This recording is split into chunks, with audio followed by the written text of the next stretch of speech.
l'année 2024, nous avons beaucoup de projets pour vous. Nous avons rédigé notamment ce livre, Le voyage vers soi. Le voyage vers soi pour atteindre l'ikigai.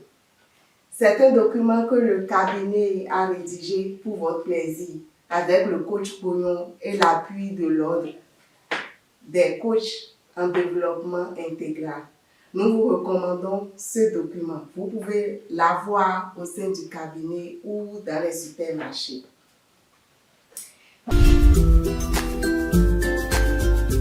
Concept inédit de coaching africain qui mérite d'être décrypté, le déménagement mental est le meilleur du métier de formation. Dans ce tonus matinal, nous allons nous adresser au concepteur. Coach Pognon, bonjour. Bonjour.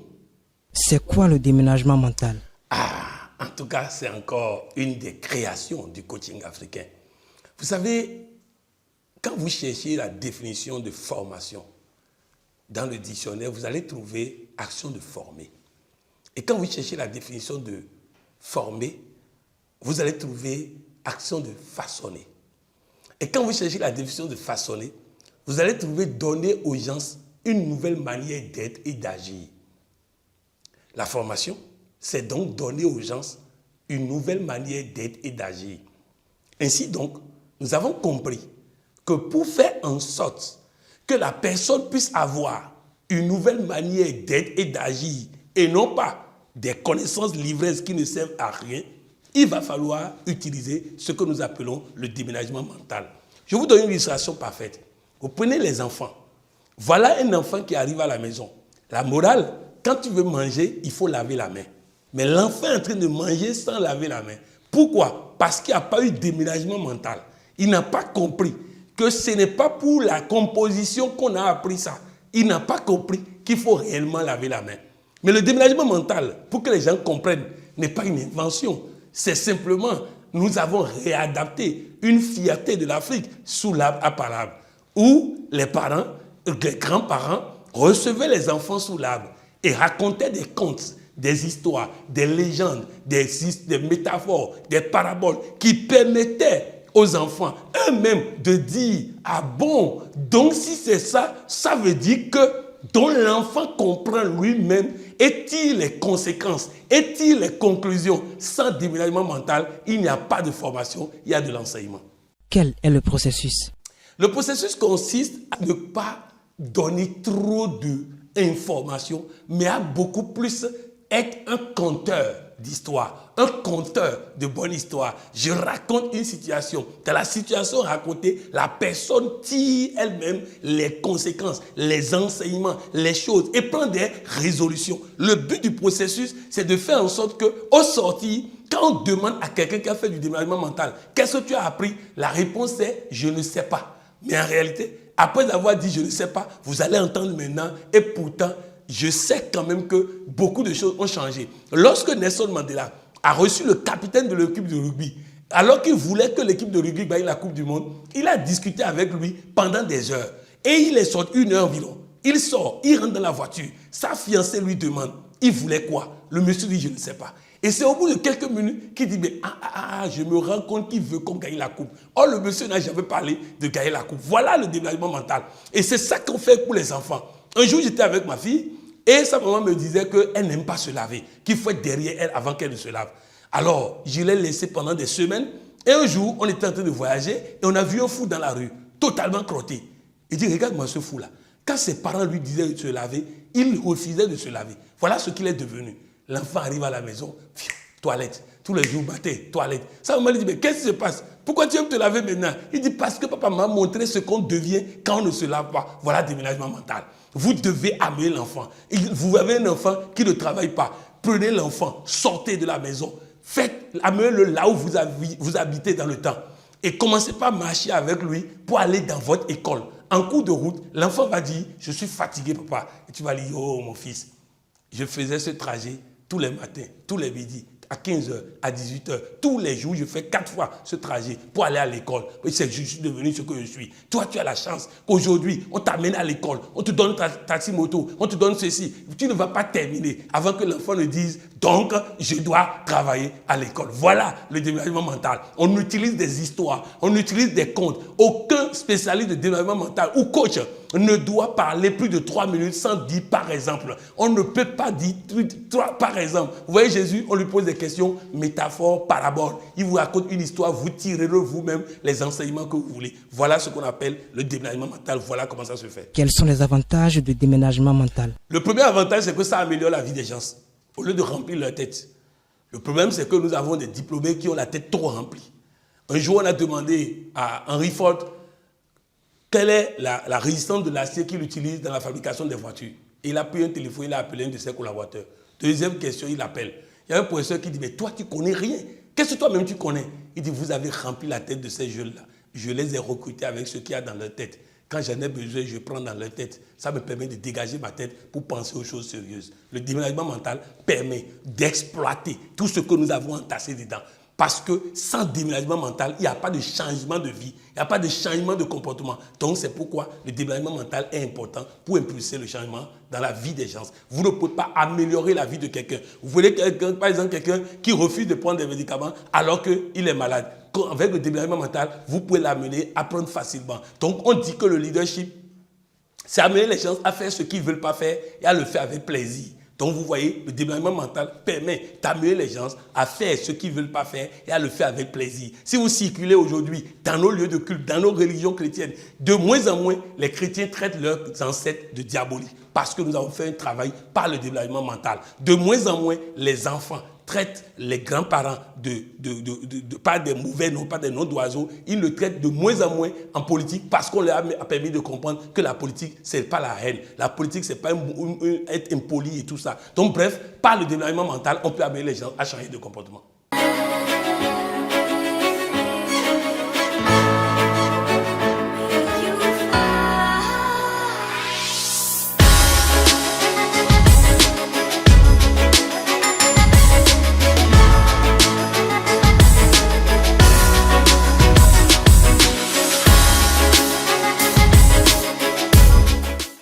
Au-delà du déménagement mental, quel est votre secret?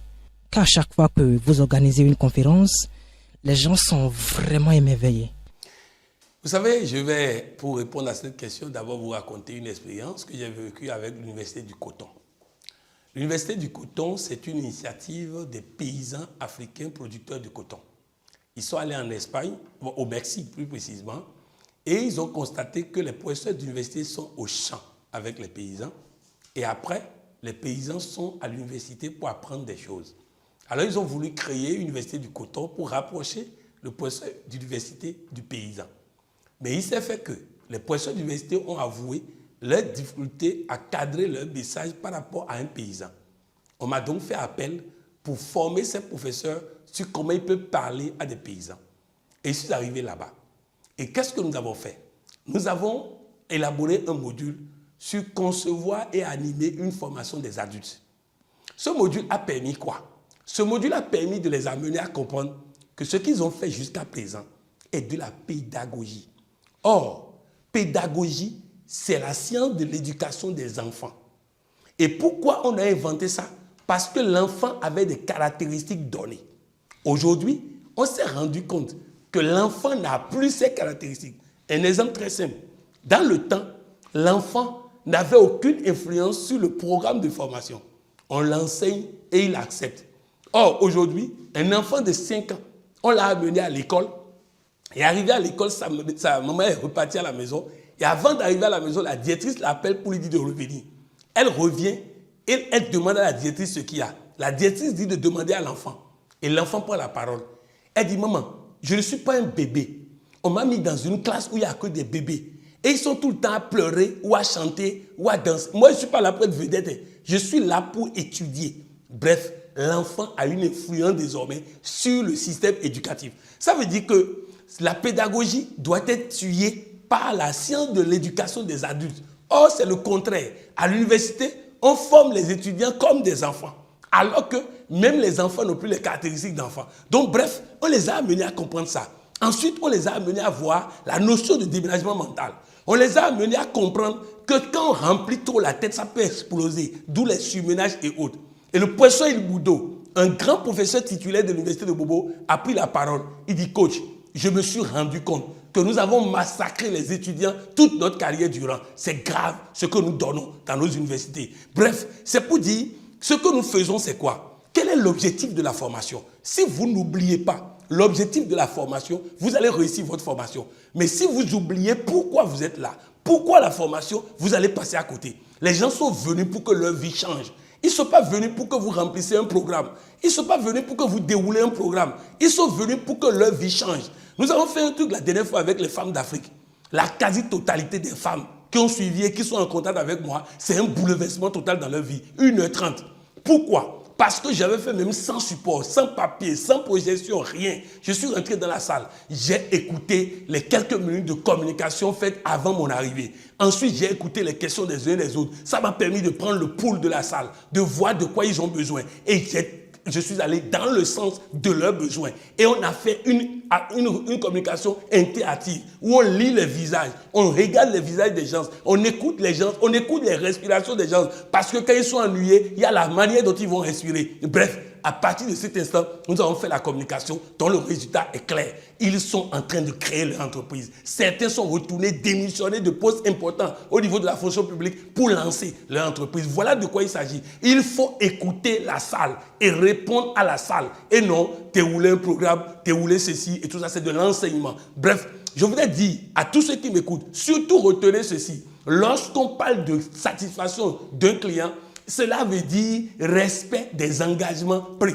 Et mon engagement, c'est que les gens sortent transformés de la salle. Cet objectif doit être atteint et non un objectif de déroulement de programme, un objectif de déroulement de ceci et cela. Donc, ce que nous faisons souvent, c'est faire en sorte que les gens sortent satisfaits parce qu'on n'a pas besoin d'attendre la fin pour distribuer des fiches, pour faire évaluation. Non, c'est pas comme ça. Au fur et à mesure qu'on évolue, on apprécie les regards, on apprécie les interventions. Et si on n'est pas satisfait, on donne la parole aux gens pour leur dire par rapport à ce que vous attendez en venant, où est-ce que vous en êtes maintenant par rapport à l'objectif que vous avez choisi d'atteindre. Donc, en disant ça, les gens vont se prononcer en même temps et on va corriger en même temps. Parce que si on atteint la fin pour faire évaluation, s'ils ne sont pas satisfaits, on corrige comment? Donc, c'est très important qu'au cours de la formation, nous lisons les regards, nous lisons les comportements, nous lisons ceci. Il y a certains qui prennent la parole, qui sont en train de parler, la salle est en train de bavarder et eux-mêmes, ils parlent dans ce désordre-là. Je dis, mais attends, réclame le silence. S'ils ne veulent pas faire silence, tu sors de la salle, tu laisses la formation. Parce que tu es là pour atteindre un objectif. Si les conditions ne sont pas remplies, il vaut mieux ne pas le faire. Donc, c'est comme ça que nous arrivons à satisfaire les gens par rapport aux formations. Votre mot de fin. Mon mot de fin, c'est de dire aux gens que ces concepts que nous sommes en train de développer, c'est pour faire évoluer le monde. On a trop tourné dans les mêmes choses. On a trop tourné dans des choses inefficaces. Aujourd'hui, nous sommes en train de réinventer des pratiques qui existaient dans les traditions endogènes et que nous sommes en train de ramener. Vous prenez par exemple aujourd'hui, quand on fait marketing, nous passons sur les télés et tout ça. La plupart des gens ne sont plus sur les télés, ils sont sur les réseaux sociaux et même ça, c'est dans les villes. Sinon, dans les villages, on n'y est pas. Mais rappelez-vous, le concept de marketing de nos parents, les gongonneurs publics qui passaient avec gongon, marchaient dans tous les quartiers. Imaginez que vous créez une société aujourd'hui qui a des gongonneurs comme ça, qui passent dans tous les Bénin, dans tout le pays. Vous voyez comment votre marketing est efficace. Il faut réinventer ces choses-là. Il faut amener ces choses-là. Bref, je voudrais dire à tous ceux qui m'écoutent, croyez en vous-même et apprenez à réfléchir avec votre cerveau au lieu de laisser les autres décider à votre place. Pour l'année 2024, en vue de vous aider à atteindre votre ikigai, votre bien-être dans le japonais, nous avons rédigé ce document aussi. C'est le Planner, Life Planner. À l'intérieur de ce document, nous vous apprenons comment vous allez vous organiser dans les différents compartiments de votre vie, dans les différents domaines de votre vie, sur le plan familial, sur le plan financier, sur le plan entrepreneurial, dans la gestion des enfants, dans la gestion de votre temps, dans la gestion du stress. Bref, dans ce document, vous aurez tout. Ce document est disponible dans notre cabinet. Nous sommes situés à Ibatin, en face du prêt-à-porter Elie Chanal. Notre contact, c'est le 61 30 62 94. Soyez richement bénis.